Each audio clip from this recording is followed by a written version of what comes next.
로 코로나19 유행 확산에도 정부는 자율 방역을 강조하고 있습니다. 사실상 국민 스스로 방역 수칙을 지키는 것 외에 유행을 최소화할 방안이 마땅치 않은 건데요. 이전 정부와 차별화된 대책을 내놓지 못한다는 지적이 나오고 있습니다. 이영원 기자입니다.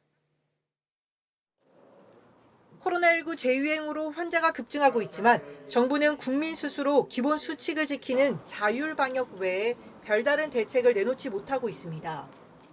이번 재유행의 파고를 종전과 같은 일률적인 거리두기 방역 대신 국민 참여에 기반한 일상 방역의 생활화를 통해 극복하고자 합니다.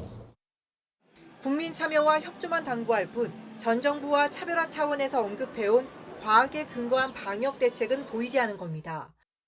전문가들은 BA5나 BA2.75 같은 오미크론 하위 변이라도 코로나19 바이러스 특성과 크게 달라지는 게 아닌 만큼 이전과 완전히 다른 새로운 방역 정책은 나올 수 없다고 지적합니다.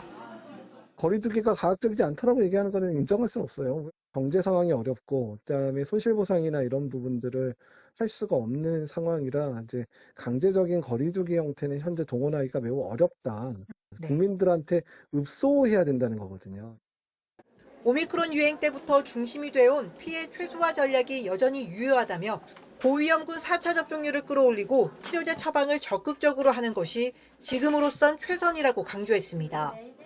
이런 노력 외에 법적 지원 부분을 더는 축소해선 안 된다는 비판도 나옵니다. 현 정부에서 확진자 생활 지원비를 대폭 줄이면서 숨은 감염자를 키우는 건 과학적이지 않다는 겁니다. 사회적으로 좀 여러 가지 지금까지 지원을 해주던 부분들이 많이 없어졌다는 것이죠. 진단검사를 받으러 갈 동기가 없다 하는 것이 중요한 부분이 있어서 밀접 접촉을 했을 때에도 대부분의 사람들이 지금은 진단검사 받지 않습니다. 빠른 진단과 처방, 치료로 피해를 줄이는 데 초점을 맞추되 치명률 상승이나 중환자 치료에 위기 징후가 생긴다면 거리두기 등 전 정부에서 도입했던 규제 검토도 마다치 않아야 한다고 조언했습니다.